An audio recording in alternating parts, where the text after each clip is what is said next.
ఇకపై మనం UPI apps అయిన Google pay, PhonePe, Amazon pay, పేటీఎంలను యూజ్ చేసి పవర్ బిల్స్ని పే చేయలేం.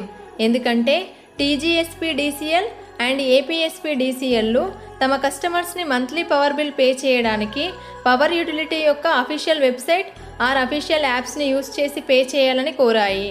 మరి ఈ UPI apps bill payments accept చేయాలంటే ఆర్బీఐ గైడ్లైన్స్ ప్రకారం పవర్ డిస్ట్రిబ్యూషన్ కంపెనీలైన బీబీపీఎస్ ఆర్ ఎన్పీసీఐతో భాగమై ఉండాలి.